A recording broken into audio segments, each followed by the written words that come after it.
Hey, what's up guys, gals, YouTube? Uh, Coming at you today with a startup video. So, you may have heard me say it in my last video that we're heading back to Wisconsin here. We're in Salida, Colorado, just FYI if you didn't know. Take care of a lot of folks over here with their sprinkler systems, and so we're starting up a system today. We put this system in last summer.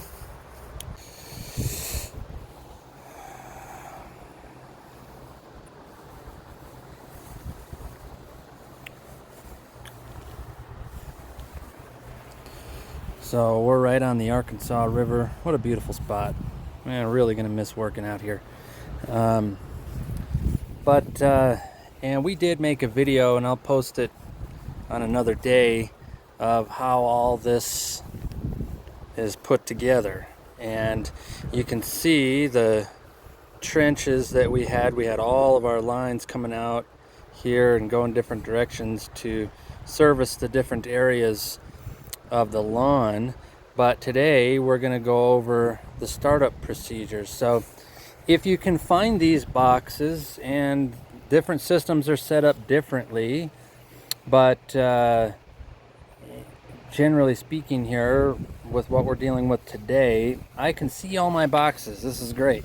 You know, it's kind of why I put them together this way, so everything's all in one spot.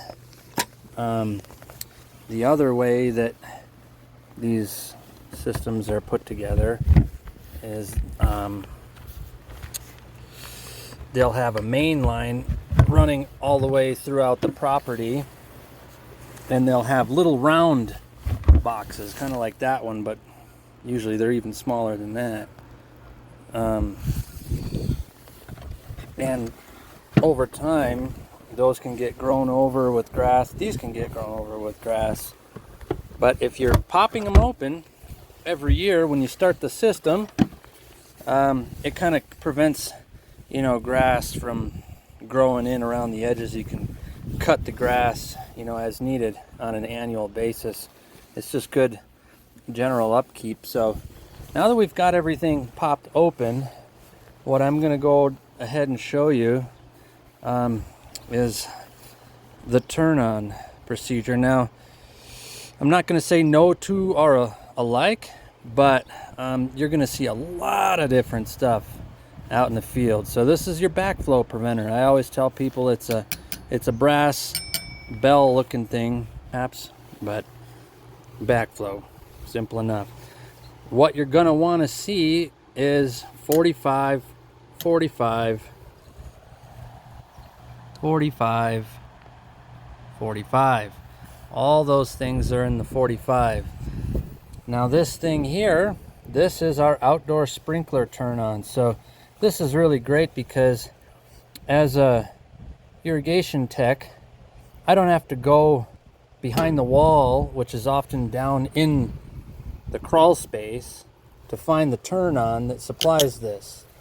If you do need to go down in the crawl space to turn your water on, the first thing you're going to want to do is turn that one. Well, actually, I'll just turn them all off. But this one primarily you want to turn off for sure.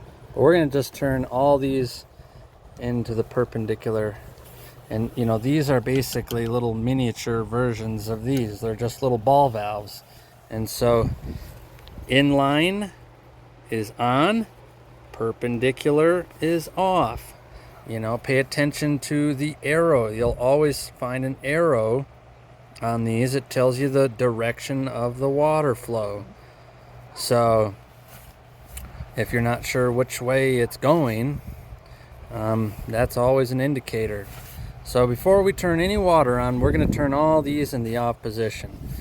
My plumber, who's a badass, he puts these little things on that allow me to just open it and close it with that little ball valve.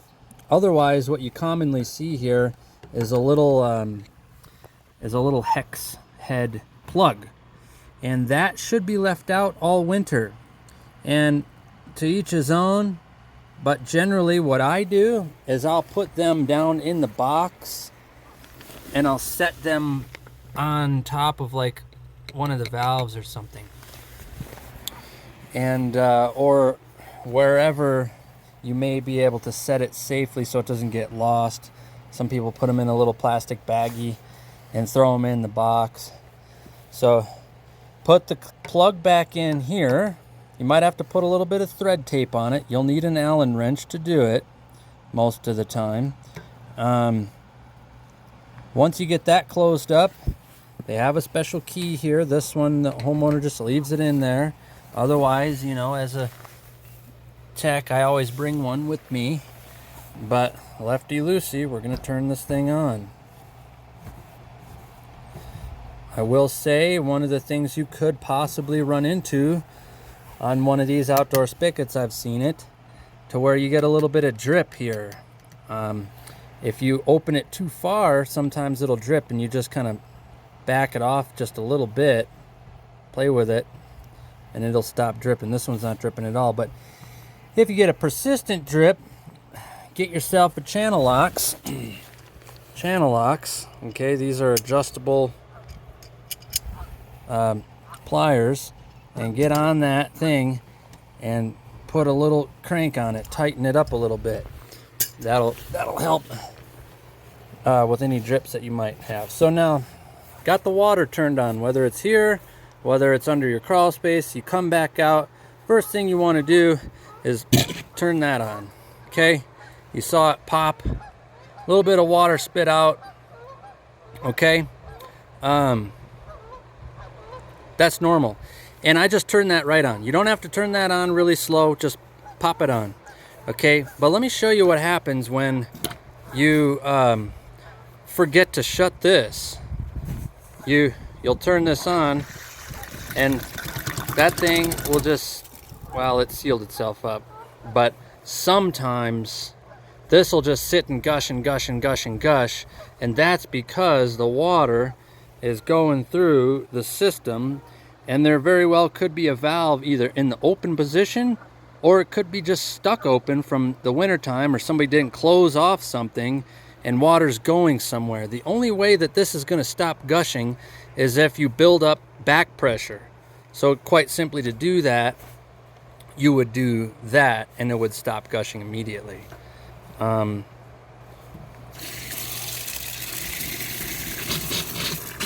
going to just take the pressure off that line again and show you step one. Turn that on, charges that. But then once you get that charged, I was just showing you an example of what different things could possibly happen. But the step two, once you get this on, is to open this up, and you open that up real slowly, and you'll hear the water moving through there.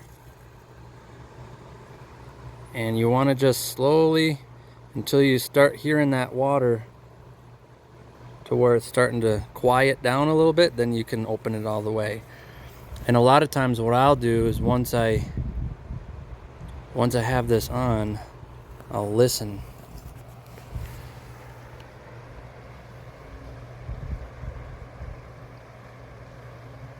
Because I want to know if there's any water moving through these pipes. Because if there is, that means there's something on.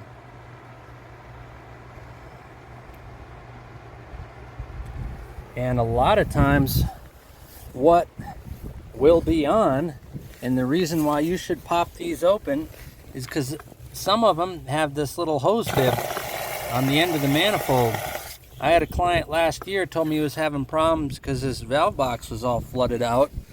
And this was many weeks after he had been up and running. And whoever turned it on, whether it was him or somebody else, didn't know. And this thing just sat and ran for days and days and days and days and days until he walked by his valve box one day and there was a pond by his valve box. So whether it's something like this that's open, in a lot of cases people will leave these open during the winter to let the manifold breathe, and we'll go into that stuff during the winterization videos.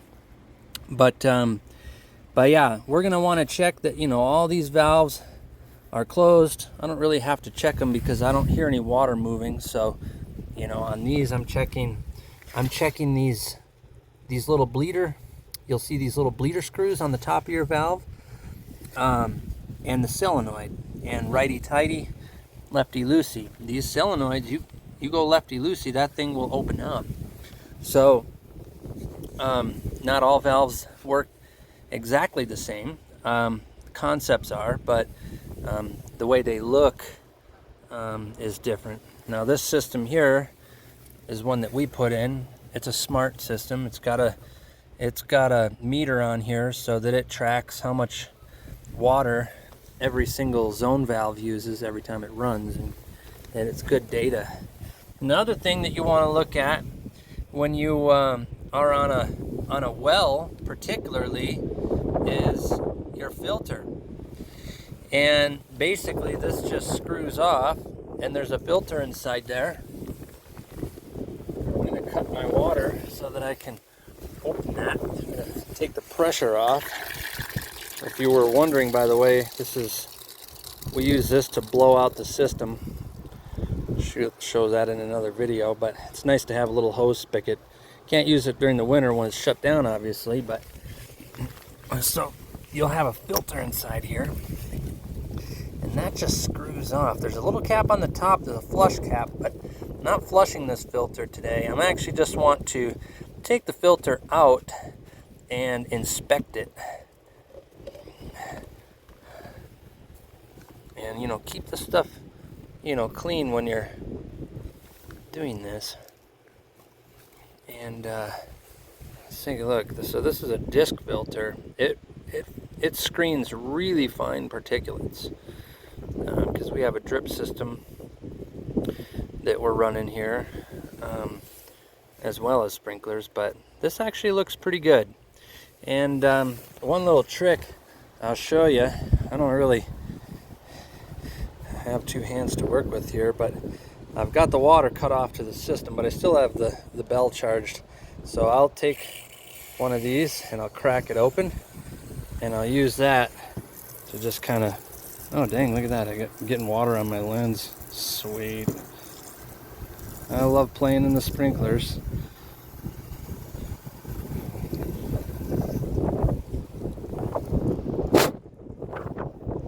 So quick and easy way just to clean that. And the other thing that you can do is you can bump this on, off, and that'll push a little bit of water out of there. Pay attention when you're taking this stuff apart how it came out so you can get it back in the right way.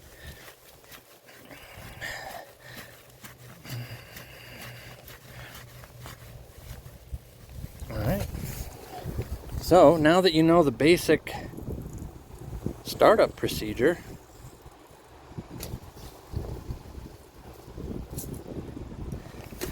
there's a many things that can happen during a startup procedure. And you know, we're already at 14 minutes on this video here, so we're not going to cover all the things that we're going to encounter, but should I encounter a few things this spring as I'm starting up systems, I'll make videos to show them to you. And let's see, can't really see it, but we run everything on the Wi-Fi. So I run everything from my phone. So we'll turn on, let's see. Can't really see that very well, but whenever you're starting the system and whatever you know, you turn on and you're not seeing any action, you know, give it a couple minutes. Sometimes these systems got a lot of lines to fill up.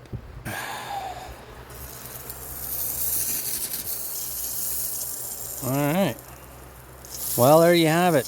We've got some sprinkler action. Time to start greening this place up. Hope you learned a little bit there on the startup. and just stay tuned, because as we progress this season, we'll have more videos coming at you, so you guys can keep learning more about these sprinklers, because there's an awful lot to learn about them, that's for sure. And they don't have to be a headache. So many people tell me that they hate it because every year they turn their sprinklers on, there's broken heads and just nothing but problems. But in these successing videos here, we're going to show you how to fix them problems. So stay tuned, we'll catch you on the next one.